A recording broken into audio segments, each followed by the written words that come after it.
A very, very long time ago, there was a beautiful kingdom hidden high up in the world. It was a place walled in by huge, rocky mountains and covered by an endless, deep forest. In this special kingdom, two royal sisters were born. The older sister was named Teresa. She was loud and graceful and absolutely loved to talk. The younger princess, Hannah, was different. She never said a single thing. Hannah. Hannah, don't look so serious. Nobody's watching you. Anyway, do you think I should wear the pale purple or the lighter purple? Oh, Prince KL, isn't it? I heard you arrived with a group from the distant lands. How was your trip?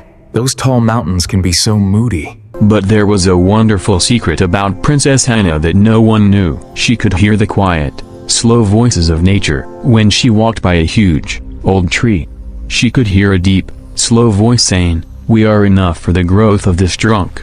She would go down to the streams and look at the little creatures. "Ooh, look at those fishies go." She heard them giggle. Lately, however, things had changed. She started hearing a new sound. It was an uncomfortable sigh for help. It was a sound of deep worry. One day, Teresa walked up and put a hand on Hannah's shoulder. "Oh, darling, you are simply bored," she said. Her friends looked over and whispered to each other. "Poor little thing, she doesn't have any friends, so she is making her own imaginary ones." Hannah knew better. This sound was real, and it was getting louder. Princess Hannah finally made a decision. She would deal with this worrying voice all on her own. After walking for a long time, deeper and deeper into the forest, Hannah finally heard the worrying voice clearly. It wasn't a natural sound. "They burn," the voice moaned. "They twist. They whisper lies." Hannah felt a chill of fear. She had always thought of the forests as her warm and safe home, but now she could sense a deep unrest. And then, she saw it. It was absolutely enormous, wider than 10 horses put together. This was the Root Keeper. Can it really be? Hannah thought to herself. The book described it as the wise protector of the kingdom. Wow, she thought, feeling a mix of respect and awe. Hannah took a step forward and slowly touched the rough, thick bark. The moment she did, the ancient tree seemed to take a breath and it lit up. The bark glowed with a faint, warm, green light. Then, the deep, wise voice spoke to her. Pride, greed, and fear. Flames hidden in the palace shadows. As Hannah pulled her hand away, a faint, weak shape appeared on her palm. It looked exactly like a tiny lantern with a single, flickering light inside. The Root Keeper's voice echoed in her head. "The flames. They must be stilled." Flames, thought Hannah. Is this magic? She had always believed the fairy tales she read. As fast as she could, Hannah ran back to the palace. She rushed inside, frantically trying to warn everyone about the flames. She waved her hand, showing the tiny, flickering lantern. But the moment she showed it to the guards, they couldn't see the lantern at all. "Is it only visible to me?" she worried. She realized that the magic of the Root Keeper was given only to her. She tried to get the attention of her older sister. "Oh no, is this about the soup again? I told them no mushrooms." Teresa sighed dramatically. "Yep, this soup is bad at the worst moment." An old royal advisor, feeling sorry for the quiet princess, spoke up. "No one should have to scream without sound to be heard," he said kindly. "Oh, my child, you are just worried over nothing."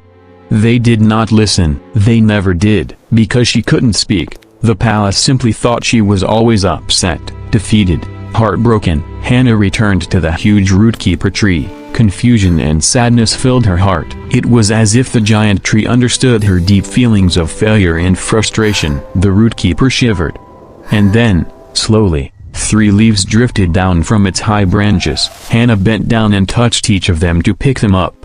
They changed color, one after the other, like magic paint. Red, blue, and yellow. The deep voice of the Root Keeper echoed inside her mind once more. Flames that hide must be seen, sins that cling must be freed. Then, the 3 hidden dangers were named, clearly and simply: pride, greed, fear.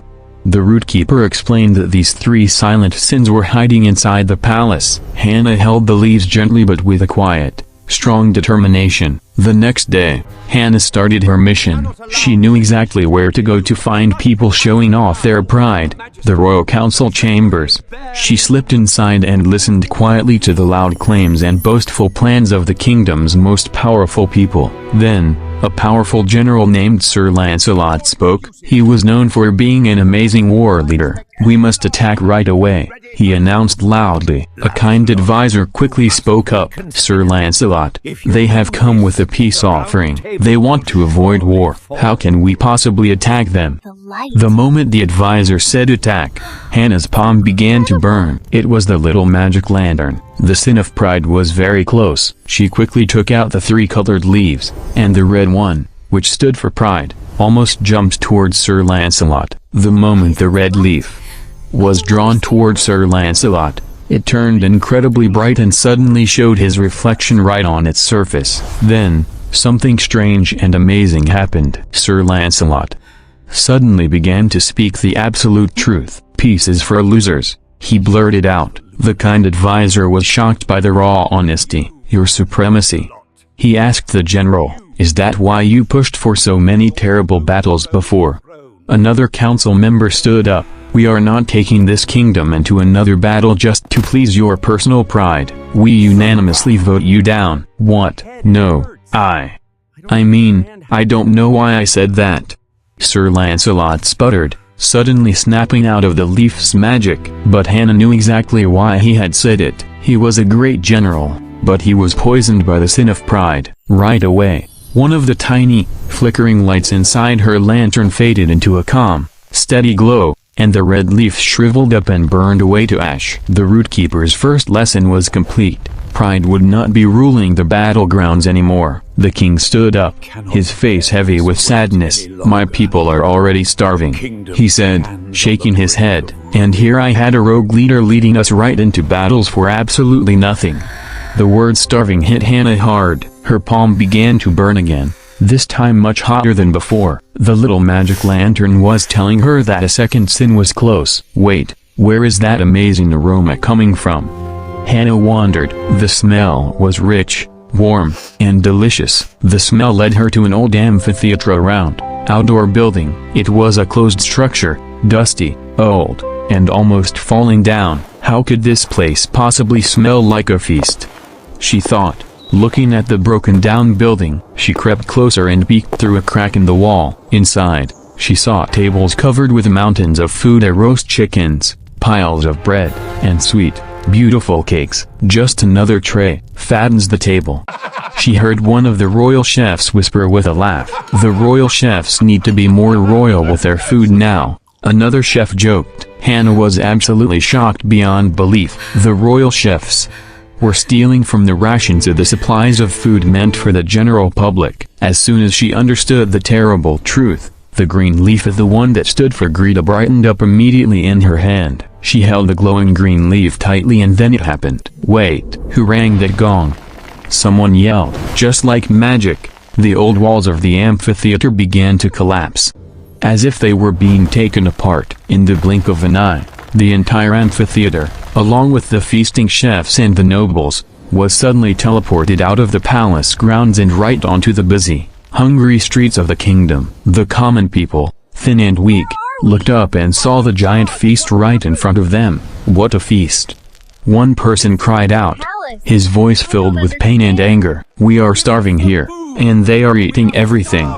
The nobles began to panic. "This is sorcery," one of them yelled. A wise-looking man from the crowd stepped forward. "I would rather accept sorcery than nobles and leaders like you and Sir Lancelot here," he shouted. The shame was complete. "Call the chief of the council right now."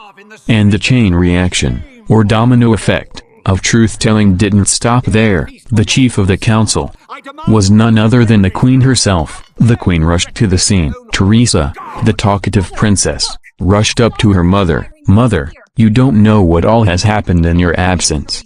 "Oh, my crown, Sir Lancelot, a secret feast council right under my nose. I am appalled," she cried. She turned to the rest of the council members. "Did you know about this?" I mean, we did not really." "Well, speak up," the queen commanded. her voice like a clap of thunder. Hannah watched from a distance, the little lantern on her palm pulse with warning heat. The last sin was not hiding in the shadows. This was the sin of fear. The council members were not speaking up, not because they didn't know the truth, but because they were terribly afraid of the queen's temper. Hannah held the yellow leaf, and the light shone over the council members. Suddenly, one of the oldest advisors started speaking, completely unable to stop himself. "Your Majesty, you do not take criticism lightly," he confessed, his voice shaking. Sir Lancelot knew this, and he quickly became your favorite. The last advisor who spoke up against your decisions lost his rank and his power. The queen stared, stunned. "What have you done?" "I don't know why I said that, Your Majesty. I didn't mean to," the advisor cried, his eyes wide with surprise at his own honest words. "That was brave of you, Council," the king said quietly. Stepping up to his wife, he turned to the queen with love and honesty. "My love, I am afraid they are correct. Perhaps my own ego and my quick temper were preventing me from taking good advice." Hannah finally understood the whole story. The council members were committing an even bigger sin by refusing to do their duty and speak the truth. The root keeper's message was clear. The person who refuses to do their duty is a bigger sinner than the person who pressures them. And as soon as the truth came out, the dominoes fell one after the other. The sins of pride, greed, and fear were all exposed. The yellow leaf burned away to ash, and the little magic lantern on Hannah's palm was now glowing with a steady, peaceful light. The queen, finally free of the sin of pride around her, looked at the crowd. "I have been blind," she admitted. "We must make amends." The king ordered the spoiled nobles to immediately deliver the feast to the starving families. "Every bite must be shared," he commanded. The nobles, still under the spell of the exposed greed, obeyed without argument, handing over their plates to the hungry families. Sir Lancelot, his pride stripped away, saw the true consequence of his reckless ambition and bowed his head in sorrow. Teresa, witnessing the rapid, honest change in her family and leaders, stood in stunned silence. She saw the true power of her sister's actions. The king approached Hannah, no longer with pity, but with profound gratitude. "You, who could not speak, have made the whole kingdom hear the truth," he whispered. The three sins were gone. The kingdom felt a great, collective sigh of relief, like a fever finally breaking. As they all gathered around the root keeper, no one knew what to expect. They were waiting for a grand sign. They stood silently, humbled by the presence of the ancient protector and the magic it had revealed. And then, they heard it, a deep, powerful sound that seemed to come from the wind, the earth, and the very roots of the tree itself. "Speak the truth. Protect the root. What is silenced must still be heard." One of the council members looked up. "Wait, did I hear the wind speak?" The root keeper's voice boomed one last time, heard by everyone this time. "The silent princess shall now speak through us, for even in silence, she has proved her worth. She has saved the kingdom." For the first time in her entire life, Teresa, the princess who always had to talk, said nothing at all. She just stood there, completely silent. And in that true, rare silence, she finally heard and truly understood her sister, Hannah. And that's how the kingdom found its true spiritual leader.